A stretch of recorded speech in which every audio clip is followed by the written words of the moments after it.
So, as you continue in the book, you write about the importance of Yeah. stories in our lives, but then also in suffering. Can you just help us to understand the importance of how do stories function in our lives, and then how does suffering interact with these stories? What are the dynamics at play there? Yeah. I want to hold that a story has a beginning, a middle, and an end.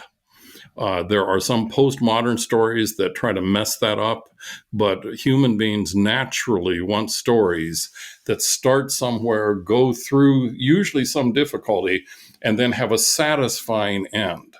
And we need those stories both with regard to our personal lives, and then we just need a story that, in fact, has to do with human life as such.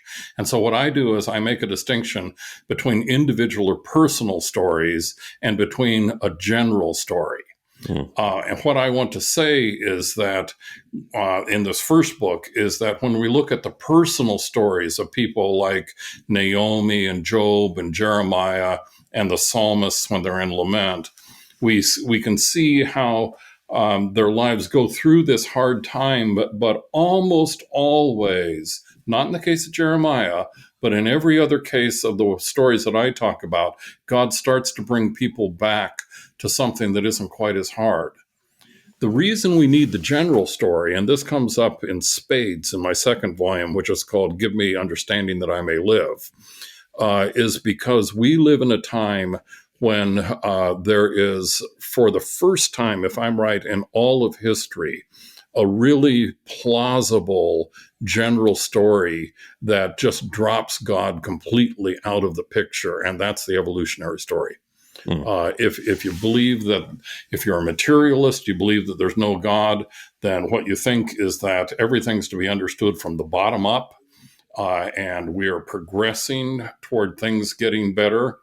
If you believe as a Christian that the general story is the story we get in Scripture, then in fact, that's a top-down story. God created things for a particular reason. There was then rebellion that brought the sin and suffering into the world. Redemption is what's going on now, and then there'll be consummation. And so we need both of these kinds of stories. And what it comes to is that ultimately our personal stories to some degree are affected by and properly should line up with one of these general stories.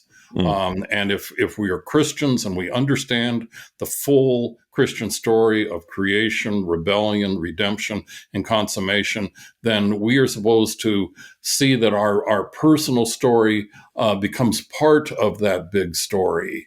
If you're an evolutionist, you really can't have any hope for yourself because you only get a story fragment. All you get is something that says, well, human beings have showed up, but when they die, they're gone. And suddenly what satisfies us, which is the idea that the struggles in life are worthwhile because God is paying attention to them, that drops out of the picture and the story becomes immensely dissatisfying and often leads to depression, which is a major problem in our time. Yeah, depression or just absolute desperation. Yeah. Absolute desperation in life, which to me, and I think to a lot of other people, seems to be the logical end of that atheistic or materialistic story.